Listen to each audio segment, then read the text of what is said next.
generations in either public housing or in underdeveloped housing that's been allowed to go and dilapidate and to become a blight on the community. We allow this stuff to persist. Yep. And then we wake up a couple generations later and they're telling us to leave. Why? They're telling us to leave because they've allowed the property value of the area to sink to what it is, because they've essentially let everything become a slum in that area. And so now, generations later, relate this to the reservation. What they told you the conditions were like in some of these reservations after they were set up to hold these Indians. Those reservations, as we heard before, became the housing projects. They allow this area to be infertile. They allow this area to become destitute and dilapidated, and become a blight on the surrounding community.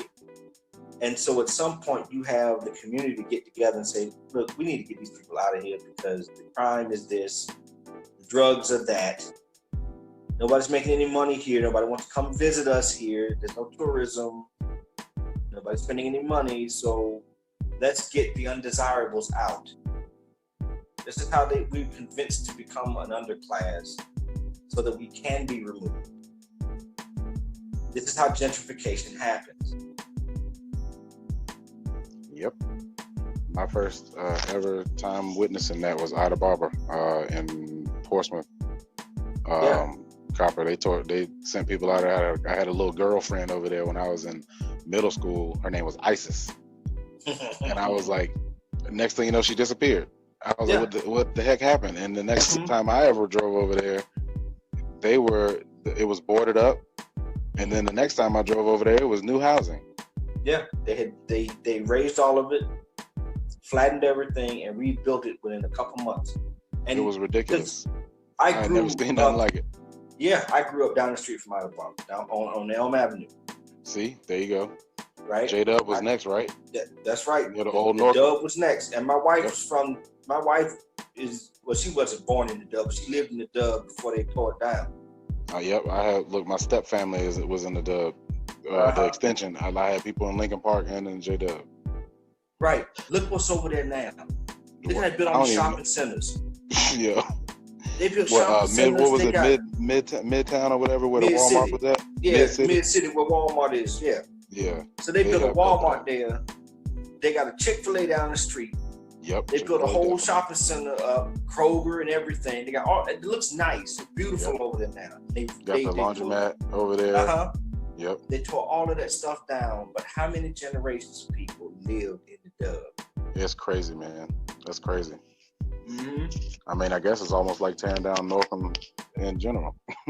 Tearing down things that just existed. I mean, even if it was dilapidated, it's like crazy. That was a class. That was a school. Mm-hmm. That was the generations of people and the neighborhood next to it, both gone. Yeah.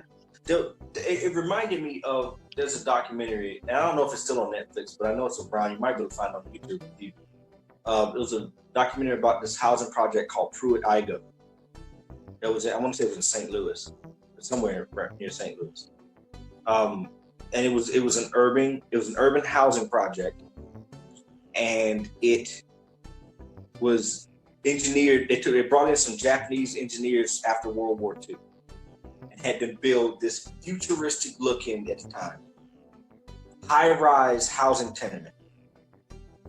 And they were like, well, all the people that the urban inner city people will be able to have a really nice place, and they show you like the design drawings and how they had a park, like a courtyard in the middle of it, and it was supposed to be really nice. It was supposed to be a really nice place for people who live in the inner city to be able to enjoy their lives. It was great for a few years until they decided, well, wait a minute, all of our so-called white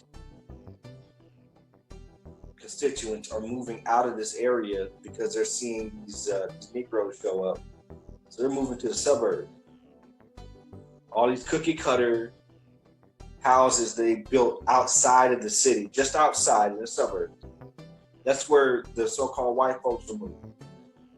So the tenement got filled up with Negroes in the mid to late 60s. And so once that happened, the city cut off funding for maintenance. They cut off funding for security.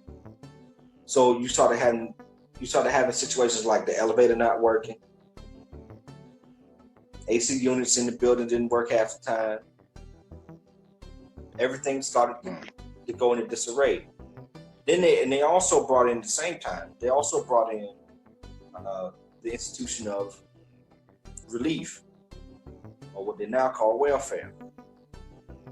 So this meant that any family in Pruitt-Igoe that was getting relief had to have father not be home. That was part of the stipulation.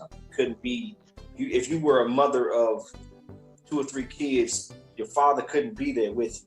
That was the stipulation for you needing to have that type of a stipend.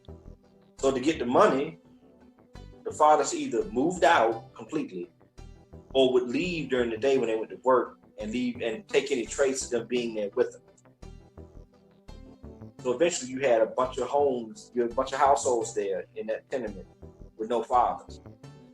Children growing up with no fathers while all of this is happening. So the mothers have to go to work now to try to make ends meet. So these children that are essentially latchkey kids and growing up on their own in a dilapidated high-rise tenement that's falling apart. People peeing in the elevator shafts and stuff like that. So then as the drugs start coming in the late 60s, or 70s or so, now you got a crime element that's beginning to burn the place like wildfire. So now this high-rise housing tenement that was seen as this futuristic answer to how do you house an urban community is now a lesson in why you don't keep Negroes around, because this is what Negroes do. This is what Negroes are.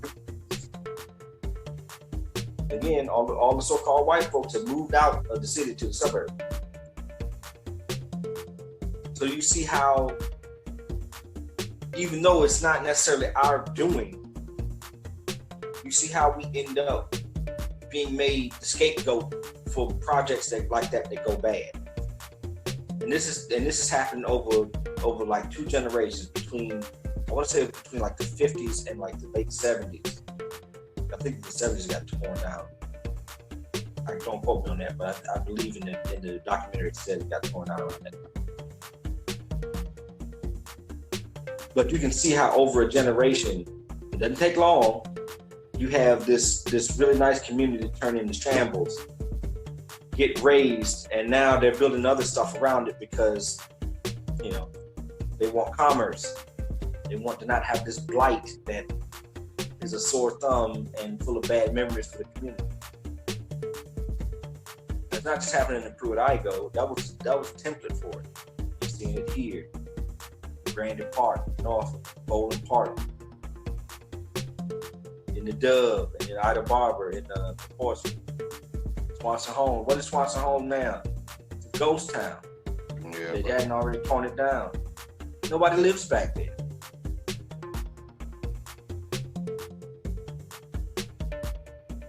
It'll be something one day. Right. And Virginia Beach has only been able to keep their housing projects around because they make them not look like housing projects. Like Twin Canal. Yeah, buddy, Twin Canal. I rolled into Twin Canal one night and I was like, wait a minute, where the hell am I at? Look, we had friends from Portsmouth that ended up in Twin Canal.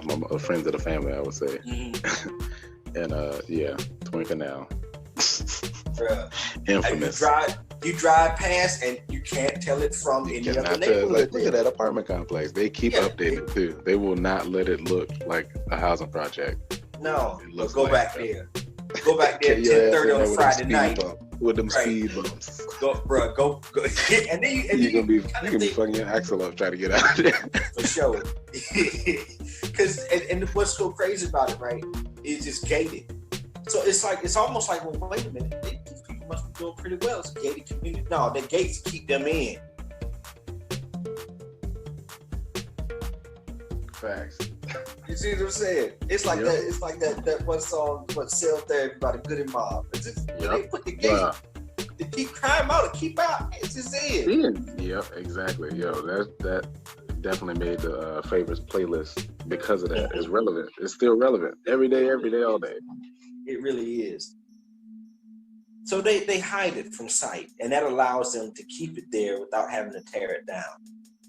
Because people visit Virginia Beach. I mean, it's a tourist city, right? People are going there, to the beach, and they go to places like that. They're just driving by. They don't know what's in there. So as long as they don't know this is the projects, they keep it moving, and nobody's worried about being in a bad element. Exactly. But look at what happened. Look at what's going on in Norfolk, though. And they're building luxury apartments in their place. Yep. It's not even housing that those people would be able to afford to come back to. They're definitely going to be on the streets, because they said, like, the more you move outward, the less housing there is, and then the further away you get, you're going to be asking regular people that are renting houses out or apartments, do you take vouchers? And some places don't take vouchers. Exactly. So where are you really going to end up? Mm-hmm. So what happens when Newport News, a little bit further up the peninsula, gets these people? Mm-hmm. Then they'll be complaining about you'll start seeing on the nightly news, well, this happened in Newport News, that happened in Newport News. Yep. And now these neighborhoods in Newport News are going to start becoming a blight. Just wait to see how long it's going to be before they start tearing those housing projects down and building luxury apartments. Same thing. Yep. I mean, like $1,600 a month rent that nobody in this area can afford unless you're in the military. Right. No voucher. You get no stipend for this unless it's from DOD. Exactly. So, but anyway, I mean, I don't mean to ramble on in this direction, but yeah, this is what happens when we stop being involved, when we just sit back and let the people in office do what they're going to do.